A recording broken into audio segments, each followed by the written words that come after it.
What's up guys, JayzTwoCents here, and I know you guys have been waiting a little while for this one. I apologize for the delay, but stick to the end of the video and you'll understand why it took so long to get this video out.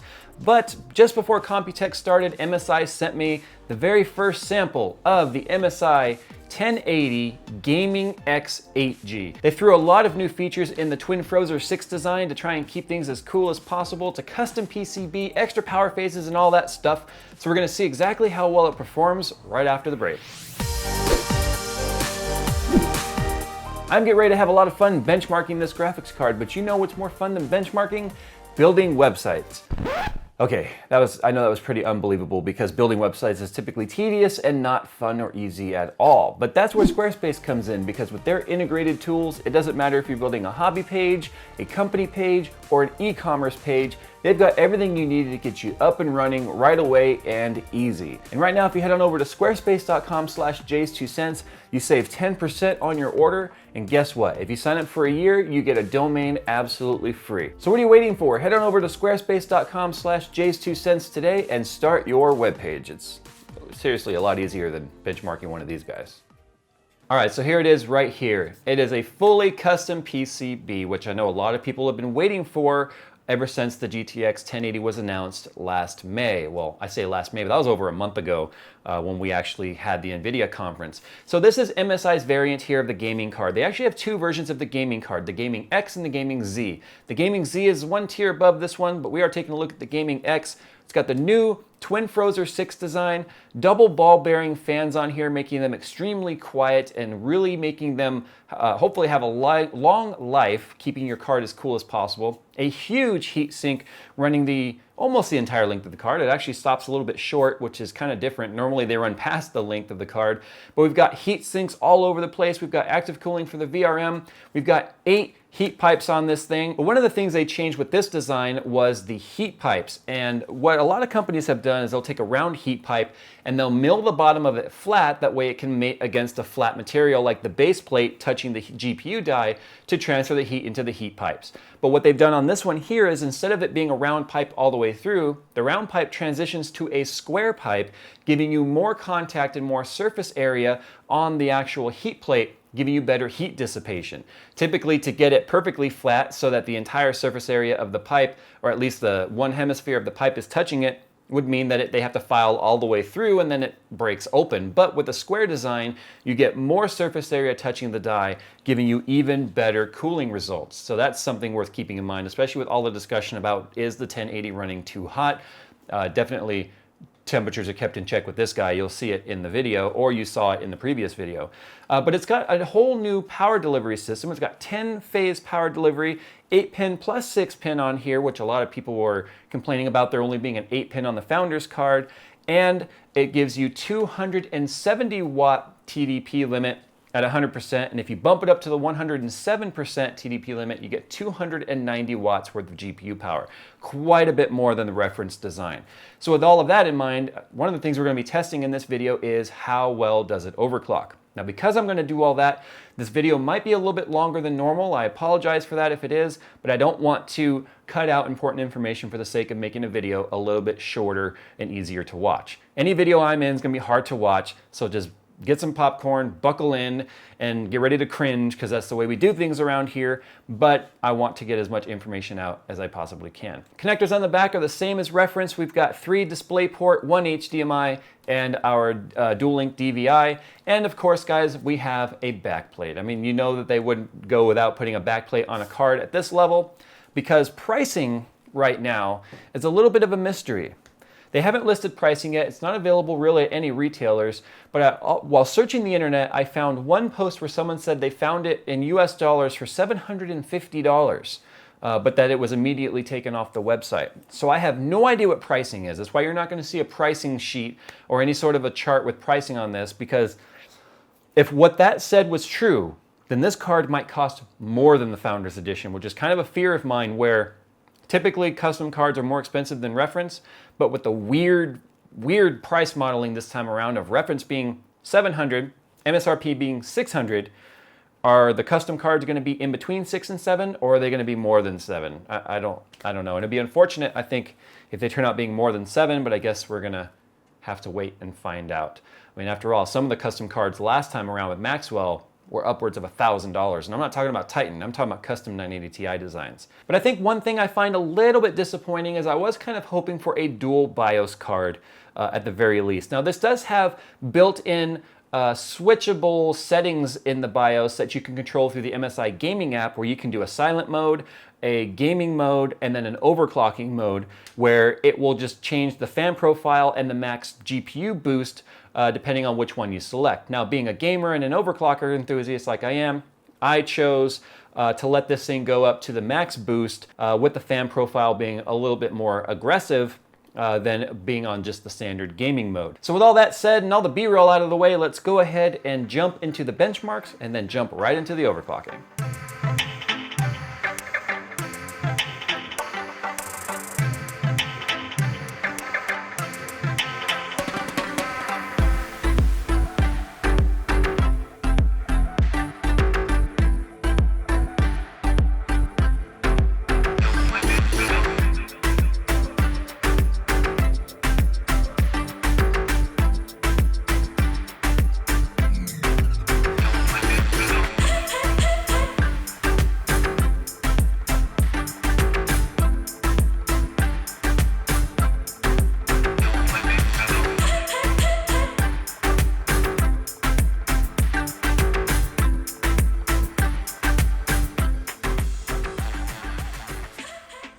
Okay, so let's talk about overclocking. Obviously, the 1080 uses GPU Boost 3.0, which gives us additional curve and voltage that we can set to try and get more efficient power use, but GPU Boost isn't necessarily going to give us additional overclocking ability, if you will. It just allows us to play with a custom curve of voltage right here, as you can see, where as the frequency ramps up, so does the voltage. That way it doesn't have to go all the way to max voltage, giving us a ton of heat and a ton of inefficiency when we're not ramping all the way up to our max clocks. So that's what GPU Boost 3 is. But it works a little bit differently here now, where as you move the core clock here, it also moves that entire voltage slider. So that way everything stays the same. That way if you were to increase the core clock offset, you're not increasing higher voltage at lower frequencies where you don't necessarily need it, but the curve does still stay the same. Now you can move each one of these individual points if you want, but that's a whole different video about how to use GPU Boost 3.0. The point of this video is to see how well is this card overclocked, so that doesn't really matter right now because I want to take full manual control over this. So what I did is I moved the core voltage all the way to plus 100, power limits at 107. One thing to note on that, that's 107% of 270 watt TDP, which is up from the, I believe, 170. Could be wrong, I'll annotate it if I'm wrong. But whatever the base TDP is, or max TDP is here for the reference card, excuse me, founder's card, whatever they're calling it this year, that's 107% of a higher number, which is why that total additional power limit is less. So even though at 100 we're allowing 270 watts, which is about 100 watts more than Founders, we can still increase it all the way to 290 watts, which is the 107%. So we can actually make the card pull quite a bit of juice. The core clock, I'm only going at plus 50 on this. Now I know that sounds kind of weird, but this card actually ramped up past its max 1873 megahertz boost clock to 1936 in my testing. So this is an offset of where GPU Boost is going to go. So that's not added to the base, that's added to the boost, which is why we only went with plus 50, and I'll explain that in a minute. I also went plus 250 on the core, or excuse me, the memory, which is a little bit disappointing because some of the other cards we could actually get more out of that. But this is as far as I could take the card. This is good for 2025 megahertz before we start crashing. Now I know that sounds a little bit disappointing, and I'll kind of show that here right now. But as we run the test, I spent a solid week and a half playing around with overclocks on this thing, and even got MSI involved to make sure that I wasn't somehow messing this up where I was doing something wrong when it came to the overclocks, because I expected a lot more core clock out of this. Right now it's actually running at 2030, it just dropped to 2025. It was at 2038, it dropped to 2025. And if I push this any farther, if I try and go any higher on this, it will crash. In fact, let me go ahead and demonstrate that now. 2088 on the core, 100 100% load on the GPU, 70% fan speed, 1.081 volt. The reason why I'm calling out the volts, it'll make sense in a minute here. And as you can see, it just crashed. So we can't hit that magical 2100 megahertz number. Wait for it. And see, it's pausing now. It's completely foobarring. The driver's crashing and recovering and crashing and recovering. And I think that's it. I think it's done now. Oh. Anyway, we're going to stop the test. It's pretty obvious that we're not going to get any farther. So here's what we're going to do. I'm going to put in my founder's card and we're going to compare. You guys saw that 2050 was pretty much the max that we can get out of this, but then it drops down to 2025 for whatever reason. I can't get it to stay at 2050. It always comes back down. So let's go ahead and see how the founder's card does to compare. Remember, it only has one 8-pin power pin, and it doesn't have all the additional power phases. All right, so the founder's card is installed. You can see it right there. So we're going to do all of the same testing that we just did with the MSI card. Here it is right there. Gotta say that is one hell of a sexy cooler though, right? Backplate and all that stuff. All right, I'm off track here. So again, I'm gonna bump that voltage all the way up. I'm gonna put the power limit all the way to 120%, and I'm gonna start here with a core clock of, let's do 200, and a memory clock of 500. Let's see what happens here. Apply it, and let's just see what we boost up to here. We're gonna open up Heaven again. It's all the same. Okay, so that boosted right up to 2088 at 1.062 volts, 1.075, but it's staying at 2088. And then the fan speed will be increasing here. So what I'm going to do here is I'm just going to go ahead and go through all of my testing, and we'll see where it crashes, and then we'll come back and we'll compare the two, I suppose. Okay, so I think I've got my numbers here. 2126 is what I'm, oh, nope, 2126 crashed. So let's back it off just a little bit then. So close. That 2100 number is like a unicorn, I tell you. Okay, I think we're good now. The card's been running forever. It sounds like a hair blower. It's running at 2088 megahertz. The voltage keeps dropping though. It goes all the way from 1.092 down to 1.050, regardless of where I set the voltage curve. So it won't let me even control the voltage like I want. It's even though it gives you slider control, I don't like GPU Boost 3.0. I'm saying it here. It takes away too much control. I can't wait for custom BIOS to be dropped for these cards. That way I can nix all that crap and actually control it myself. But anyway, 2088 megahertz is where we are. Temperatures right now is at 69°C with the fan at 100%. But as you can see, I'm getting 50 more megahertz out of the reference card than I was out of this guy right here. So why is that? You might be asking yourself, why is that, Jay? Well, I'm going to tell you right now. Now, I think there might have been a collective sigh heard around the world right now after seeing those overclocking results, because a lot of people gave NVIDIA a bunch of shit saying, why is there only one 8-pin power plug on there? That's stupid. That's going to limit the amount of overclocking you can get, because most people are used to seeing 2 power plugs on the flagship GPU. This is kind of the first time we've seen a flagship like this in quite a few years only have 1 power plug. So obviously the board partners have come out with their custom designs, and this one, as we already showed, has an 8-pin plus a 6-pin, increased TDP to 270 watts, 107% gives us 290 watts, which is well more than 100 watts more than the Founders Edition card is allowed when it comes to total power.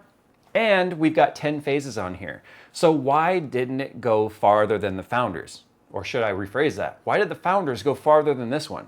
Guys, it comes down to the silicon lottery. It really does. That's just the luck of the draw when it comes to how far somebody's going to overclock. And no amount of power adapters or power phases is going to change that. Of course, those can have an influence on how far this can go if you do things like custom LN2 cooling, unlock the voltage, and really start hacking things. Being a consumer buying an out-of-the-box card like this, Silicon Lottery is going to have a bigger impact on your total overclocking ability than the amount of power phases and plugs thrown onto a card. But as you just saw, adding an extra power pin did not increase the amount of overclocking that you can get out of a 1080 or Pascal GP104 core.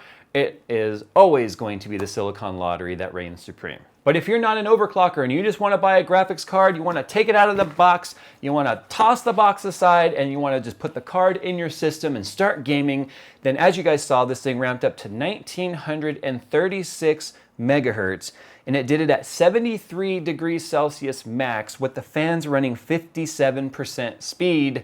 If you guys are wondering what I'm referencing, it was also the video before this one where I showed how this card performs in a case versus an open air test bench because of the amount of debate going on about that. Temperature testing on this was no different when doing gaming. It is a phenomenal cooler. Double ball bearing design gives long lifespan to the fans. It makes them extremely quiet, no buzzing.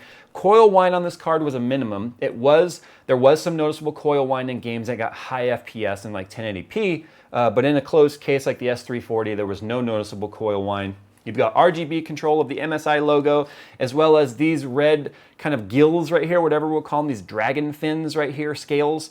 You can change the color, but again, they're red, so it's always going to have kind of a reddish hue to it. And you still have the red shroud right here, so no matter what you change the LED color to, you're going to have the red on the cooler.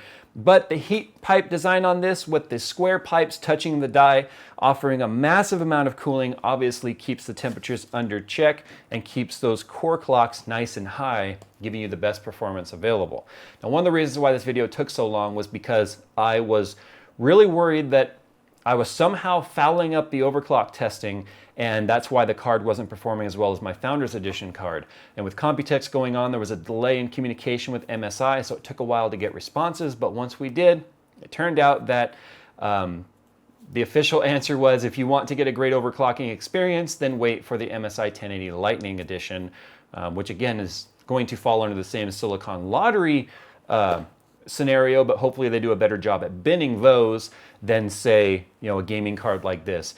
They did say that this card was built for gaming first, overclocking second, so the extra power on here is only going to guarantee that you get a really good boosting experience on its own, and I guess kind of a mediocre experience unless you end up with a serious Silicon Lottery winner.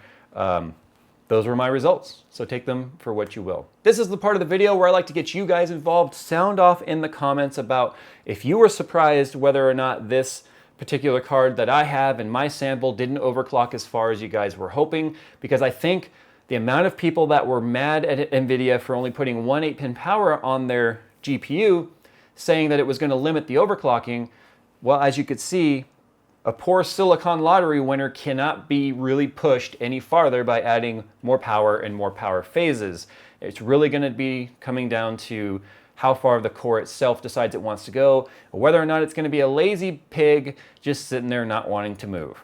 Anyway, guys, there you go. Thanks for watching. Sound off in the comments. Follow on Twitter for more behind-the-scenes stuff. I've been showing some pictures and whatnot of this behind the scenes. Same thing on Instagram. You guys can always know what's coming up first if you follow there. If not, well then, you'll just have to see what's next in the next video. Thanks for watching, guys, and as always, I'll see you in the next one.